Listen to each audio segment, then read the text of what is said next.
આંતરિક પરાવર્તન. આ વાસ્તવમાં પરાવર્તન અહીંયા લખેલું શું છે? પૂર્ણ આંતરિક પરાવર્તન. ઓફકોર્સ પરાવર્તનની ઘટના છે, પણ પેલું જે સાદું પરાવર્તન છે, સામાન્ય પરાવર્તન એના કરતા અલગ છે. કારણ કે સામાન્ય પરાવર્તન શું હતું? પેલી એ સપાટી પરથી થતું હતું. કઈ સપાટી પરથી? લીસી સપાટી પરથી થતું હતું.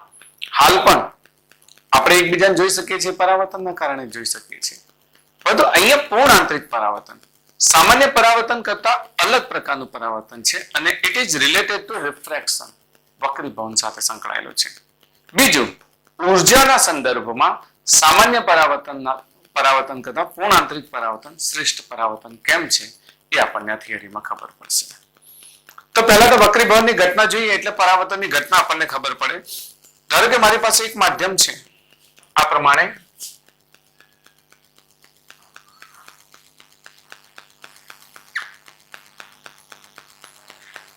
ચલો આમ વિચારી લે કે આ ઘટ માધ્યમ છે.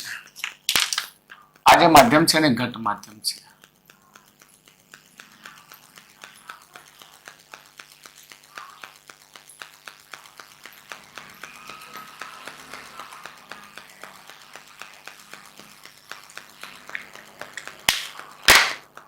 આ ઘટ માધ્યમમાં અને આ પાતળું માધ્યમ છે. પાતળું માધ્યમ છે.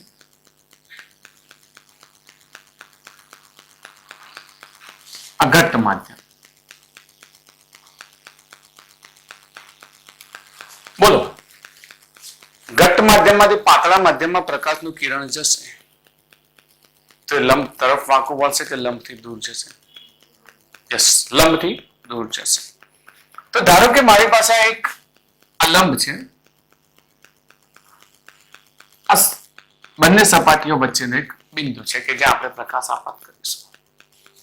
અહીંયા આપણે પ્રકાશનું કિરણ આપાત કરીએ છીએ. આપાત કોણ આપણે થોડો નાનો રાખીએ, પછી વધારીએ. તો આ પ્રકાશના કિરણને 1 નંબરનું પ્રકાશનું કિરણ કહીએ. તો અહીંયા આપાત થયા પછી એ શું થશે? વક્રીભવન પામશે. મૂળ માર્ગ કરતા થોડુંક ડિસ્ટ્રેક્ટ થશે, મતલબ લંબથી શું થશે? દૂર જશે. કારણ કે ઘટ્ટ માધ્યમમાંથી પ્રકાશનું કિરણ પાતળા માધ્યમમાં જાય તો લંબથી શું થશે? દૂર જશે. આપણે આપાત કોણ વધારીએ તો વક્રીભવન કોણ શું થશે? વધતો જશે. મેં આપાત કોણ આર્યો લીધો? આ 1 નંબરનું કિરણ છે. સામે આ 1 નંબર, તેનું કિરણ 1 નંબર. બીજું કિરણ લઈએ.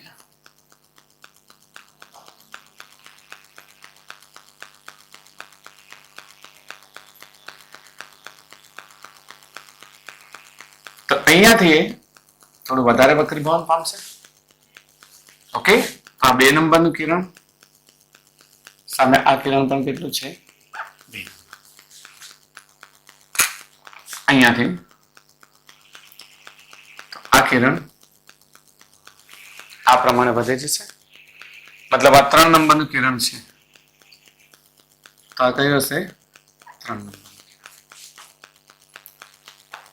એક સમય એવો આવે છે કે જ્યારે તમે આપાત કરો ને, આપાત કિરણ, તો એ આપાત કિરણ આપણે અલગ કલરથી દોરીએ. આ આપાત કિરણ માટે જેને આપણે 4 નંબર આપીએ, વક્રીભૂત કોણ કેવો થાય છે? લંબ થાય છે. વધે છે, વધે છે, વધે છે, વધે છે. તો આ 4 નંબરનું કિરણ માટે આપાત કોણ એવો છે કે વક્રીભવન કોણ સપાટીને શું થઈ જાય છે? સમાન થઈ જાય છે. અને હવે એના પછી જો તમે કોણ વધારશો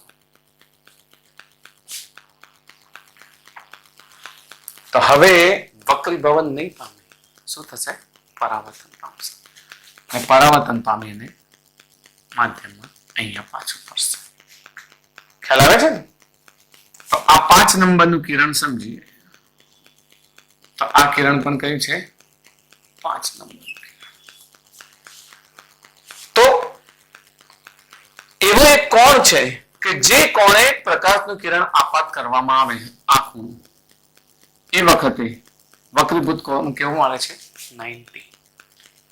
વાસ્તવમાં આ ખૂણાને એક અલગ પ્રકારનું નામ આપવામાં આવ્યું છે આ જે આપાત કોણ છે આ આપાત કોણને ક્રાંતિ કોણ કહેવાય. ક્રાંતિ કોણને આપણે શું કહીશું? આઈસી. શું લખીશું? IC. Incident angle, critical incident angle, ક્રાંતિ કોણ, critical incident angle, that is IC. તો એના માટે વક્રીભૂત કોણ આર બરાબર કેટલો મળે છે? 90. ખ્યાલ આવે છે? 90 કરતા મોટા ખૂણે આપણે આપાત કરો તો વળી પાછું વક્રીભવન નહીં પામે, પછી શું થશે? પરાવર્તન થશે.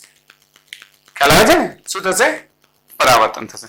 ચલો હવે તમે મને કહો, આ તો 5 નંબરનું છે, હું 6 નંબરનું કિરણ અહીંયા આપાત કરું તો એ કિરણ નીચે આવશે કે ઉપર આવશે? આમ થતા થતા નીચે આવે છે, નીચે આવશે કે ઉપર આવશે? નીચે આવશે. ઓકે, જો આપાત કોણના નિયમો શું છે?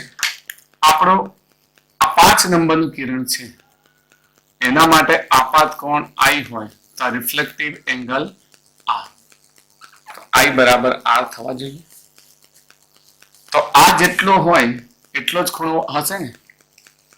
તો અહીંયા બીજું કિરણ ક્યાં આવશે? ઉપર આવશે. કેમ ઉપર આવશે?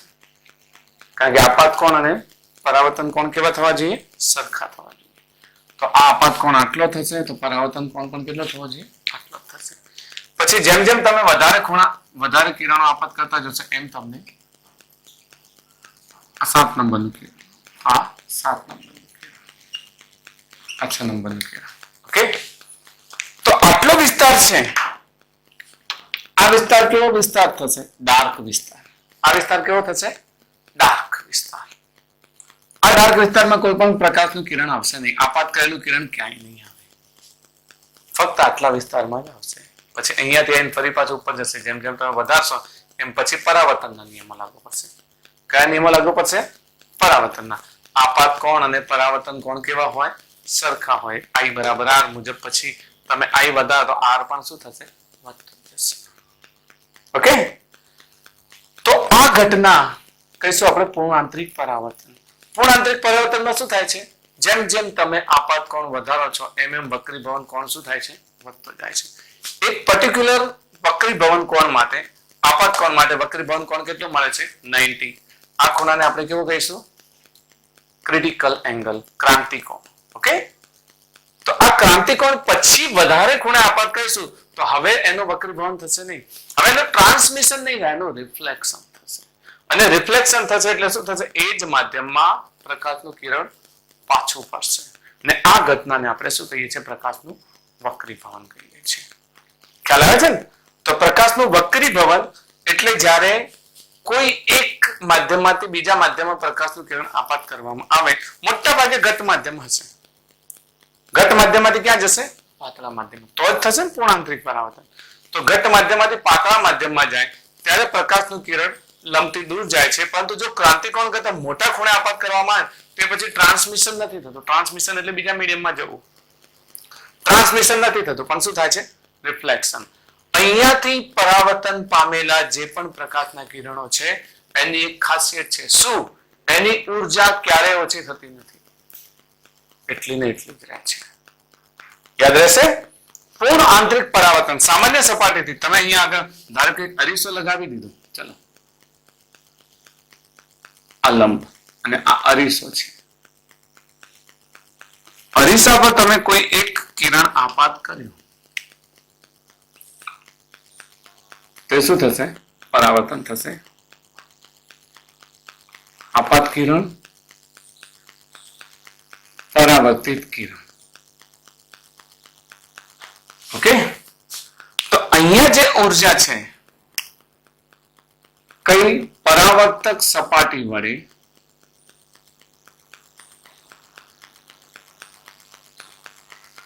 આનું થોડુંક પારાગમન થાય. પારાગમન થાય એટલે ઉર્જા શોષાય. શોષાય એટલે ઉર્જામાં શું થાય?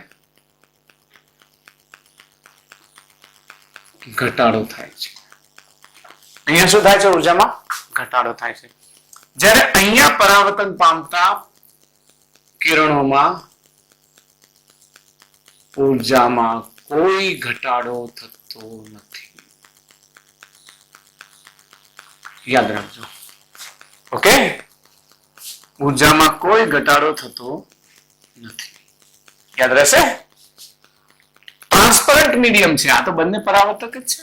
બંને મતલબ ટ્રાન્સપરન્ટ મીડિયમ છે, પારદર્શક માધ્યમ છે. તો પારદર્શક માધ્યમને છૂટી પાડતી રેખા આગળથી અથડાઈને બહાર આવે છે. સોફ્ટ રિફ્લેક્શન થાય છે. અહીંયા સોફ્ટ રિફ્લેક્શન નથી થતું. થોડી ઉર્જા શું થાય છે? શોષાય છે. એટલે ઉર્જામાં ઘટાડો થાય છે.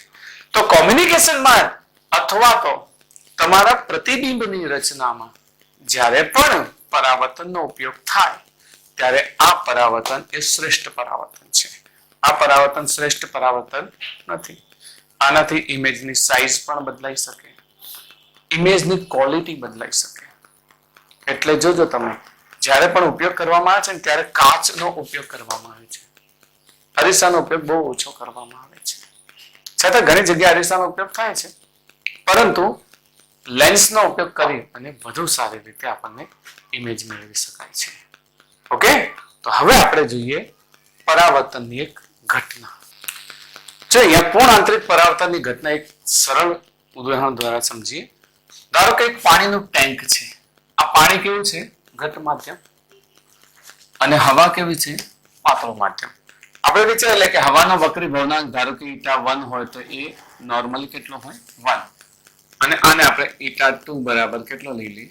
ઈટા. ઓકે, એક બલ્બ છે અંદર. આ બલ્બમાંથી પ્રકાશનું કિરણ જુદા જુદા બિંદુએ આપાત થાય છે. હવે આ સપાટી છે, માધ્યમને છૂટી પાડતી સપાટી. પાણી ભરેલું હોય તો પાણીની ઉપરની સપાટી હોય ને, હવા અને પાણી વચ્ચેની જે સપાટી હોય. આ બંધ ટેન્ક નથી વાસ્તવમાં, પરંતુ આ માધ્યમને છૂટી પાડતી સપાટી છે. તો આ સપાટી પર જુદા જુદા કોણે પ્રકાશનું કિરણ આપણે શું કરીએ? આપાત કરીએ. અને પછી એનું પરાવર્તન થાય છે કઈ રીતે જોઈએ. તો આપણે આપાત કોણને લઈ લઈએ. ધારો કે પહેલું જ કિરણ બિલકુલ લંબ સ્વરૂપે આગળ વધે છે. બિલકુલ લંબ સ્વરૂપે આપાત થાય છે, પરપેન્ડિક્યુલર. તો કેવું થશે? સીધું જશે.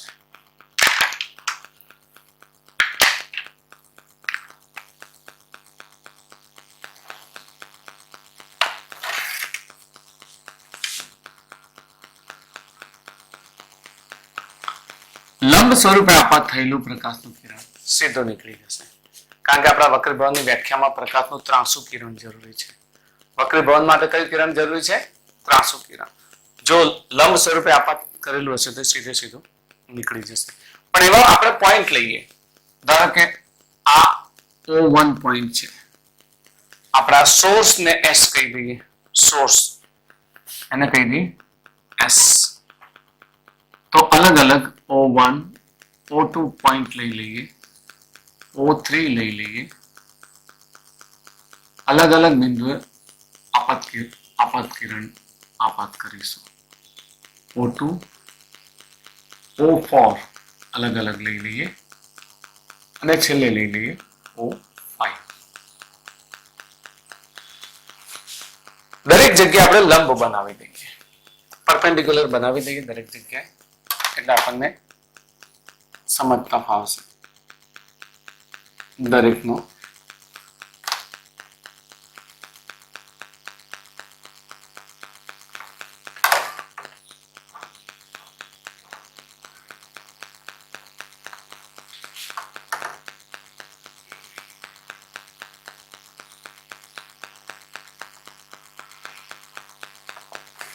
લંબ બનાવી દીધો.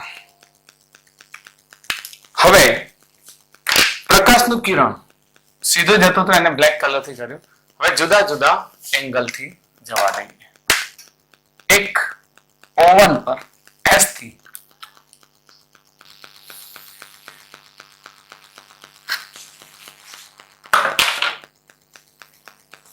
આપણે જાણીએ છીએ ઘટ માધ્યમમાંથી પાતળા માધ્યમમાં જશે તો લંબથી દૂર જશે. લંબથી દૂર જશે તો ધારો કે આ આપાત કોણ આપણે I1 લઈએ. I1 તો એનો વક્રીભૂત કોણ એના કરતા થોડોક. બીજી વાત કરી લઈએ કે જ્યારે પ્રકાશનું કિરણ ટ્રાન્સપરન્ટ મીડિયમ પર આપાત થાય તો બે પ્રકારની ઘટના થાય. એક તો એનું વક્રીભવન થાય ને એક એનું આંશિક પરાવર્તન થાય. આંશિક પરાવર્તન. આંશિક પરાવર્તનમાં એવું છે કે એટલા જ કોણે થોડીક ઉર્જા પરાવર્તન પામશે. એટલા જ કોણે થોડીક ઉર્જા શું થશે? પરાવર્તન પામશે. ઓકે, થોડીક ઉર્જા અને બાકીનું કિરણ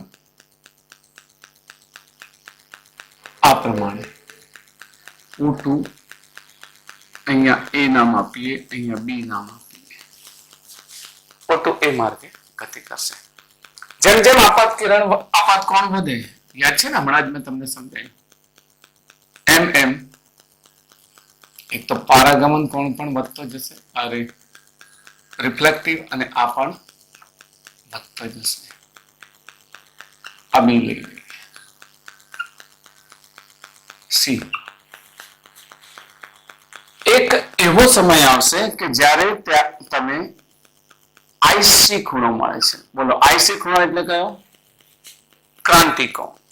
ક્રાંતિકોણે આપાત કરશો એટલે તમને વક્રીભવન કોણ કેટલો મળશે?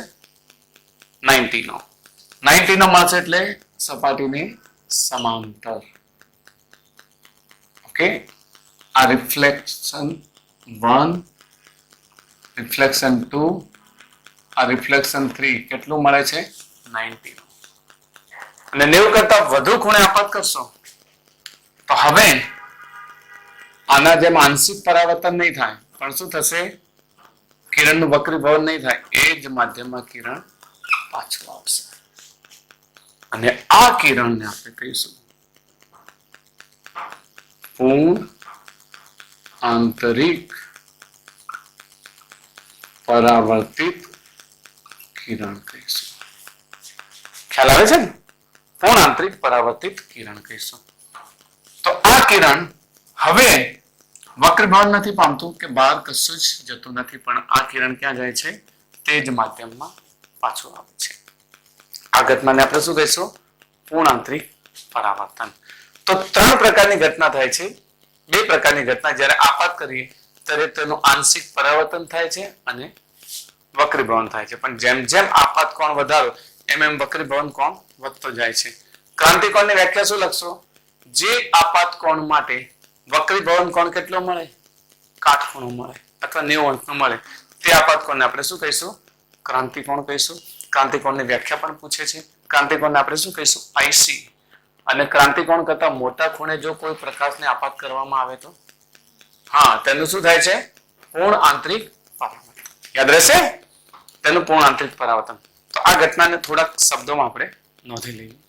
જો આપણે આ આખી જ બાબતને નોંધી લીધી છે કે આકૃતિમાં પાણી ભરેલા ટેન્કમાં ઉદ્ગમ તરીકે શું લીધેલો છે? બલ્બ લીધેલો છે. જો પ્રકાશનું કિરણ જ્યારે પારદર્શક માધ્યમ પર આપાત થાય ત્યારે તે સપાટી આગળ તેનું આંશિક પરાવર્તન થાય છે અને વક્રીભવન થાય છે. 2 ઘટનાઓ બને છે. જ્યારે પ્રકાશનું કિરણ ઘટ્ટ માધ્યમમાંથી પાતળા માધ્યમમાં જાય ત્યારે તે લંબથી શું થશે? હંમેશા દૂર જશે. આકૃતિમાં SO1 કિરણ કેવું છે? લંબ સ્વરૂપે, એટલે એ કેવું થશે? સીધું નીકળી જશે. ઓકે, અને બીજા 2 કિરણ SO2 અને SO3 કિરણ એ અનુક્રમે I1 અને I2 ખૂણે આપાત થાય છે. જે R1 અને R2 ખૂણે શું પામે છે? વક્રીભવન પામે છે. ઓકે, પછી અહીંયા હવે જેમ જેમ આપાત કોણ વધારીએ તેમ તેમ વક્રીભવન કોણ વધશે. આ તો આપણે જોયું જ છે, બરાબર. પરંતુ એક ઘટના છે કે SO4 માટે આપાત કોણ IC મળે, જેના માટે વક્રીભવન કોણ R390 મળે, જેને આપણે શું કહીશું? ક્રાંતિકોણ. SO4 માટે આપાત કોણ IC ને વક્રીભવન કોણ R3 બરાબર કેટલો મળે છે? 90. આ ખૂણાને ક્રાંતિકોણ કહીએ તો ક્રાંતિકોણની વ્યાખ્યા આપણે કેવા સંદર્ભમાં લખી શકીએ કે આપાત કોણના જે મૂલ્ય માટે, યાદ રાખશો, આપાત કોણના જે મૂલ્ય માટે વક્રીભવન કોણ 90 મળે. એટલે આપાત કોણની વ્યાખ્યા આપવા માટે મદદ કોણની લીધી છે? વક્રીભવન કોણની. આપાત કોણના જે મૂલ્ય માટે વક્રીભવન કોણ કેટલો મળે? 90. તે ખૂણાને ક્રાંતિકોણ કહે છે. જુદા જુદા દ્રવ્યનો ક્રાંતિકોણ જુદો જુદો હોઈ શકે અને આ ક્રાંતિકોણને IC વડે દર્શાવાય છે. હવે જો કિરણ SO5 ને ધ્યાનથી જુઓ. SO5 આપાત ક્રાંતિકોણ કરતા મોટા ખૂણે આપાત કરવામાં આવે તો એનું હવે વક્રીભવન થતું નથી, પરંતુ તે જ માધ્યમમાં પાછું ફરે છે.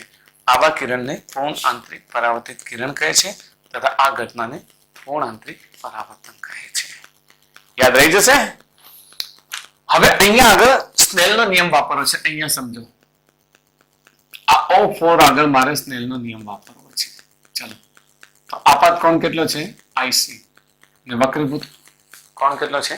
90. તો O4 આગળ સ્નેલનો નિયમ વાપરતા, O4 આગળ સ્નેલનો નિયમ વાપરતા. ચલો, આનો વક્રીભવનાંક કેટલો છે? η2 sin IC બરાબર η1 sin 90 લખી શકાય. જે તે વક્રીભવનાંક અને એ તરફનો ખૂણો મેં સમજાવ્યો હતો ને, બીજો વક્રીભવનાંક અને એ તરફનો ખૂણો, સ્નેલનો નિયમ. તો કેટલો થશે? η2 sin IC બરાબર η1 sin 90. sin 90 ની કિંમત કેટલી થશે? 1. η2 કેટલા છે? η. આ sin IC η1 1 લીધું છે. જો η1 ની કિંમત કેટલી છે? 1 લીધેલી છે. તો η1 ની કિંમત 1 અને sin 90 ની કિંમત પણ કેટલી થશે? 1. તો η ઇઝ ઇક્વલ્સ ટુ શું લખી શકાય? 1 upon sin IC. ઓકે, આપણું સૂત્ર મળી ગયું. η is equal to 1 upon sin IC. હવે તમને જો વક્રીભવનાંક આપેલો હોય તો ક્રાંતિકોણ શોધી શકો, અને ક્રાંતિકોણ આપેલો હોય તો તમે વક્રીભવનાંક શોધી શકો. જુદા જુદા લઈ શકો તમે. અહીંયા આગળ લખીએ. જો વક્રીભવનાંક આપેલો હોય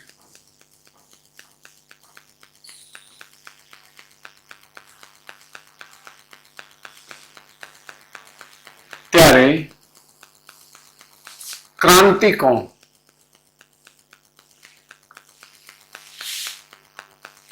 IC શોધવો હોય ત્યારે sin IC બરાબર 1 upon શું લખીશું? η. IC is equals to sin inverse of 1 upon η. ધારો કે કાચ માટે લેવો છે. કાચ માટે η બરાબર 1.33 લઈએ. સોરી, પાણી માટે લઈ લઈએ, પછી બીજી બધી બાબત આપણે આગળ સમજી લઈશું. પાણી માટે કેટલો આપી દીધો છે? 1.33. IC is equals to sin inverse of 1 upon 1.33. 1 upon 1.33 કરીને નેચરલ સાઇન નું કોષ્ટક જોશો ને એટલે તમને ઓટોમેટિક IC કેટલો મળશે? 48.75 અંશ મળશે. કોષ્ટક ઉપરથી મેળવી શકો તમે. ખ્યાલ આવે છે ને? તો જુદા જુદા વક્રીભવન માટે જુદા જુદા, જો ક્રાઉન કાચ એના માટેનો વક્રીભવનાંક 1.52 છે ને આ જ સૂત્ર પરથી ક્રાંતિકોણ કેટલું મળે? 41.14. ફ્લિન્ટ કાચ આના કરતા થોડોક સખત કાચ આવે છે. ફ્લિન્ટ કાચ જે હાર્ડ કાચમાં આવે છે ને, બુલેટ પ્રૂફ કાચ કે બધા કાચ બને છે, ગોળી પણ એમાંથી પસાર ન થઈ શકે. જો કે આની વિશિષ્ટ રચના હોય છે, ટફન ગ્લાસ, આ બધા ફ્લિન્ટ કાચ છે. આ ફ્લિન્ટ કાચ 1.62 એનો વક્રીભવનાંક છે. તો આ સૂત્ર પરથી ક્રાંતિકોણ કેટલો મળે છે? 37.31. પછી હીરો 2.42. આ બધાનો આપણે અલગ અલગ પણ મેળવીશું અલગથી આના ઉપયોગોમાં. તો એનો ક્રાંતિકોણ 24.41 મળે છે. ખ્યાલ આવે છે ને? તો વક્રીભવનની ઘટના એ બહુ જ ખૂબસૂરત ઘટના છે. આપણે જે રહીએ છીએ એ હવાના માધ્યમમાં રહીએ છીએ, પાતળા માધ્યમમાં. ને આપણાથી પાતળું માધ્યમ લગભગ આપણને મળ્યું નથી. સ્પેસ સાથે પણ 1.00029 છે. પરંતુ જો પાણીના અંદરની દુનિયા જુઓ, આજે સ્કુબા ડાઇવિંગમાં જાય છે આ પિરોટન ટાપુ છે અથવા તો આ નિકોબાર, અંડમાન નિકોબાર ટાપુ પર જાય છે, એ લોકો સ્કુબા ડાઇવિંગમાં ક્યાં જાય છે? પાણીના અંદર. તો પાણીના અંદરની દુનિયા છે ને એ બહુ અજીબો ગરીબ ખૂબસૂરત દુનિયા છે. પાણીની અંદર ઊંડાઈએ જઈને તમે ઉપર જુઓ તો આકાશ તમને માત્ર એક ગોળાકાર ભાગ જ દેખાય. કેવો દેખાય? ગોળાકાર ભાગ. સીધું તમારું દ્રષ્ટિકરણ જશે તો આકાશ દેખાશે, પછી દ્રષ્ટિકરણ જેમ જશે એમ આકાશ દેખાશે, આકાશ દેખાશે. પણ પછી પાણીના વક્રી ભવનાંક ના પ્રમાણમાં ક્રાંતિકોણ જો ક્રાંતિકોણ કરતા વધુ ખૂણે જોશો તો એ પછી તમને એ જે સામે વસ્તુ છે એ જ અહીંયા દેખાશે, કારણ કે તમારું દ્રષ્ટિકરણ આમ અથડાઈને એ જગ્યાએ જાય છે. સમજો છો ને તમે? તો પાણીની દુનિયા બહુ ખૂબસૂરત છે. તમને કોઈ જળચર જીવ, કોઈ માછલી સામે આવતી દેખાય એ નહીં, તમને ત્યાં દેખાય, બે જગ્યાએ દેખાય. કારણ શું છે? ત્યાંથી અથડાઈને પણ તમારું કિરણ ત્યાં જાય છે, દ્રષ્ટિકરણને સીધું જોશો ત્યારે પણ ત્યાં જ દેખાશે. તો બે જગ્યાએ હોવાનો આપણને આભાસ થાય છે. આ જે બધી ઘટના છે સ્કુબા ડાઇવિંગમાં, આ બધી પૂર્ણ આંતરિક પરાવર્તનની ઘટના છે. પૂર્ણ આંતરિક પરાવર્તનની ઘટના એક બહુ સરસ ગુણધર્મ ધરાવે છે, અને એ છે ઉર્જા ન ગુમાવવાનો ગુણધર્મ. જ્યારે તમે કોઈ બીજી સપાટી પરથી પરાવર્તન મેળવો તે સપાટી ઉર્જાનું શોષણ કરી દે, પણ અહીંયા શોષે એવી કોઈ સપાટી છે જ નહીં, કારણ કે સામે કયું છે? એનાથી પાતળું માધ્યમ છે, એટલે એ બધી જ ઉર્જાને પરાવર્તન કરે છે. ને આ ઘટના અને આ ટેકનોલોજીની મદદથી અત્યારે જે બહુ હાઈ સ્પીડ ઇન્ટરનેટ છે, ઓપ્ટિકલ ફાઈબરની મદદથી, તમે જાણતા છો જીઓ ફાઈબર ને એવા બધા ઘણા બધા નામ સાંભળ્યા હશે, જે ફાઈબર આધારિત છે. તમારું કેબલ કનેક્શન પણ બહુ ક્લિયર, ક્રિસ્ટલ ક્લિયર HD હોય તો એ ફાઈબર કનેક્શન આવતું હોય છે. તો આ બધા જે ઘટનાઓ છે એ બધી જ પૂર્ણ આંતરિક પરાવર્તનની ઘટના. પૂર્ણ આંતરિક પરાવર્તનની ઘટનાનો ઉપયોગ એ કોમ્યુનિકેશનમાં વધારે થાય છે. બહુ દૂર સુધી, તમે જાણો છો પ્રકાશ એક સેકન્ડમાં કેટલું જાય છે? 3 × 10⁸ મીટર પર સેકન્ડ જાય છે ને?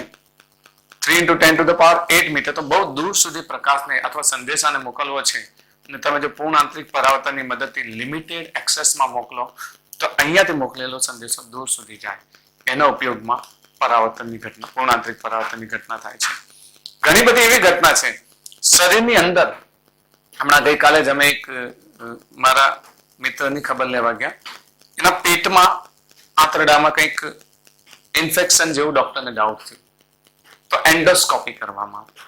એન્ડોસ્કોપીમાં પણ પૂર્ણ આંતરિક પરાવર્તનની ઘટનાનો ઉપયોગ થાય છે. એક નળી અંદર નાખી દેવામાં આવે અને લાઇટ સાથે હોય છે. અહીંયાથી લાઇટ ચાલુ કરે એટલે અંદર લાઇટ થાય, અને સામે જે બધું દેખાય એ બધું જ આપણને સ્ક્રીન પર દેખાય. પણ એ બધું જ કેવી રીતે? પૂર્ણ આંતરિક પરાવર્તનની ઘટનાથી બધા જ ચિત્રો રચાય, અને અંદર રહેલી જે પણ ખામી છે એ ડોક્ટર પકડી શકે. મોડર્ન સાયન્સમાં પણ પૂર્ણ આંતરિક પરાવર્તનનો, પછી તમે મેડિકલમાં જશો ત્યારે પણ પૂર્ણ આંતરિક પરાવર્તન, ઓપ્ટિકલ ફાઈબર બધું જ ભણવાનું આવશે, રેડિયોલોજીમાં પણ આવશે. તો પૂર્ણ આંતરિક પરાવર્તનની ઘટના એ બહુ જ અગત્યની છે. જે કુદરતમાં પણ જોવા મળતી ઘટનાઓ છે, એ જોવા મળતી ઘટના તમે જોઈ હશે કદાચ, મરીચિકાની ઘટના ને આ બધી ઘટનાઓ છે એ પૂર્ણ આંતરિક પરાવર્તન, લ્યુમિનની ઘટના, એ બધી પૂર્ણ આંતરિક પરાવર્તનની ઘટના છે. એને આપણે અલગ અલગ રીતે ભણીશું. તો હવે આપણે જોઈએ પૂર્ણ આંતરિક પરાવર્તનના ઉપયોગો. પૂર્ણ આંતરિક પરાવર્તન જોયું. પૂર્ણ આંતરિક પરાવર્તનમાં આપણે જોયું તો યાદ હશે તમને, ઘટ માધ્યમમાંથી પાતળા માધ્યમમાં પ્રકાશનું કિરણ જાય તો લંબથી દૂર જાય. જેમ જેમ આપાત કોણ વધારીએ એમ એમ વક્રીભવન કોણ પણ વધે, અને એક સમય એવો આવે છે જ્યારે એક આપાત કોણ માટે વક્રીભવન કોણ કેટલો મળે છે? 90. આ આપાત કોણને આપણે શું કહીશું? ક્રાંતિકોણ. ને ક્રાંતિકોણ કરતા મોટા ખૂણે આપાત કરીએ એટલે પછી વક્રીભવન થવાને બદલે તેના તે જ માધ્યમમાં પ્રકાશનું કિરણ શું થાય? પાછું ફરે છે. તો પૂર્ણ આંતરિક પરાવર્તનના ઘણી જગ્યાએ ઉપયોગ થાય છે. મેં પહેલા પણ તમને વાત કરી, ઘણી જગ્યાએ કુદરતી ઘટનાઓ પણ થાય છે. એમાંની એક ઘટના છે મરીચિકા, મિરાજ. આ વાસ્તવમાં વાતાવરણની જે ઘટતા છે ને એના આધારે, જ્યારે સૂર્યપ્રકાશ જે ગરમીના દિવસોમાં, મોટા ભાગે આ ઘટના ગરમીના દિવસોમાં અથવા ગરમ પ્રદેશોમાં જોવા મળે છે. જ્યારે સૂર્યપ્રકાશ જમીન પર પડે ને તો આ જમીન ગરમ થાય. જમીન ગરમ થાય કારણ કે ફોટોન્સ અથડાય એટલે જમીન શું થાય? ગરમ થાય. જમીન ગરમ થાય એટલે એના ઉપરની હવાને ગરમ કરે. આપણે જાણીએ છીએ ગરમ હવા કેવી હોય? પાતળી હોય. મતલબ એનું માધ્યમ કેવું થઈ જાય? પાતળું માધ્યમ થઈ જાય. તો અહીંયાથી ઉપર ગયા એ આના કરતા થોડી ઠંડી હશે, પણ હશે તો આના કરતા ગરમ હશે.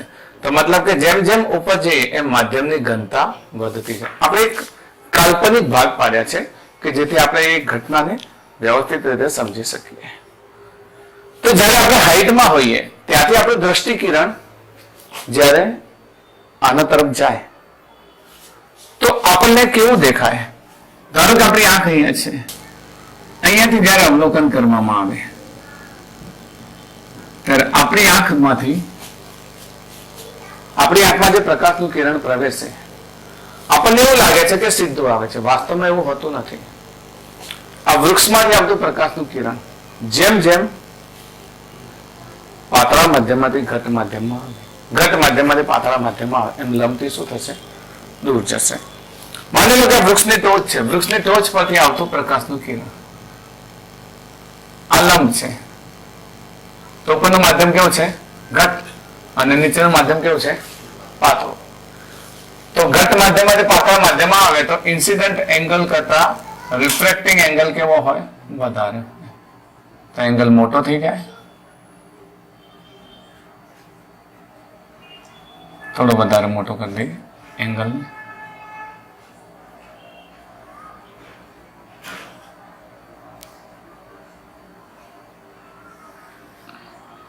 અહીંયા આવે એટલે હજુ વધારે અને પછી આપાત થશે અહીંયા આટલા ખૂણે. તો એટલા જ ખૂણે શું થશે?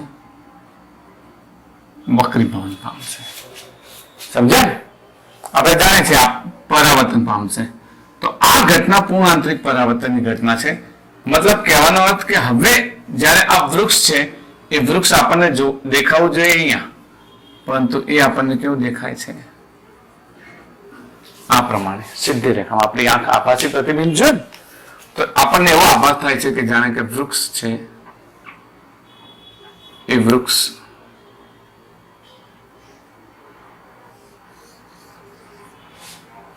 અને એવો આભાસ થાય છે જાણે કે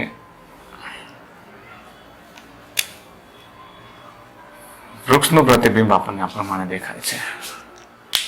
મતલબ અહીંયા સામે જ્યારે તમે દૂર જુઓ ને તો તમને એવું લાગે કે કંઈક પાણી જેવું છે અને એની અંદર તે વસ્તુનું પ્રતિબિંબ પડે. પાણી હોવા માટે આપણને કેવો આભાસ થાય? પ્રતિબિંબ પડે. એટલે પ્રતિબિંબ કઈ રીતે પડે? તો કે જે ઉપર છે જ જ્યારે દ્રષ્ટિકિરણ સીધું જશે ને, આમ સીધું જોવામાં તો વૃક્ષ દેખાશે ને આમ જોઈશો તો પણ વૃક્ષ દેખાશે. આ ઘટના કેવી છે? તો કે વૃક્ષની ટોચ પરથી આવેલું પ્રકાશનું કિરણ સતત ઘટ માધ્યમમાંથી પાતળા માધ્યમમાં આવે તો લંબથી શું જાય? દૂર જાય. સતત લંબથી દૂર જાય એટલે વાસ્તવમાં આ માર્ગ આપણે આવો દર્શાવે છે. આના બદલે વક્રાકાર માર્ગ દર્શાવો તો પણ તમારી આકૃતિમાં ચાલશે. આ પ્રમાણે વક્રાકાર માર્ગ દર્શાવશો તો પણ ચાલશે. ઓકે? વક્રાકાર માર્ગ એ માટે છે કે આ જે માધ્યમ છે એ માધ્યમ હોમોજીનિયસ માધ્યમ નથી. મતલબ કે દરેક તરફ દરેક દિશામાં એના ગુણધર્મો સમાન નથી. તો સમદિગ્ધર્મી માધ્યમ નથી. સમાંગ માધ્યમને સમદિગ્ધર્મી માધ્યમની વાત કરી હતી તો સમદિગ્ધર્મી માધ્યમ નથી. એટલે સતત ઘનતા ઘટતી હોવાથી દૂર જશે અને એક સમય પૂર્ણ આંતરિક પરાવર્તન થશે એટલે દ્રષ્ટિકિરણ કેવું લાગે છે? જાણે કે આનું પ્રતિબિંબ આપણને જમીન પર દેખાતું હોય એવો આભાસ થાય છે. ઓકે? તો આ ઘટનાને આપણે શું કહીએ છીએ? મરીચિકા કહીએ છીએ. મરીચિકા આ જ ઘટના સમુદ્રમાં પણ દેખાય, પણ સમુદ્રની આ ઘટનાને આપણે લ્યુમિંગ કહીએ છીએ. આમાં મિરેજ કહીએ છીએ અને પેલામાં લ્યુમિંગ કહીએ છીએ.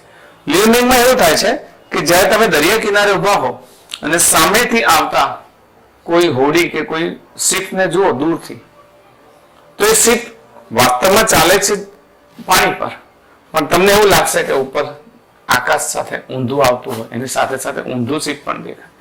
જેમ આપણને આ વૃક્ષ આમ દેખાય છે એમ શિપ ઉપરની તરફ દેખાશે. તો એ પણ એ જ ઘટના થઈ ગઈ, કારણ કે આપણે નીચે છીએ. આ ઘટના સમુદ્રમાં જે જોવા મળે આ ઘટનાને આપણે લ્યુમિંગની ઘટના કહીએ. સમુદ્રમાં એવું હોય છે કે નીચેની સપાટી છે, સમુદ્ર પાણીની નજીક હોય, પાણીની નજીક હોય એટલે નીચેની સપાટી હોય એ ઠંડી હોય ને જેમ જેમ ઉપર જેમ સપાટી કેવી થાય? ગરમ થતી જાય. જે પવન હોય એ ગરમ હોય. હવે એવા સંદર્ભમાં ઘટ માધ્યમ ક્યાં હોય?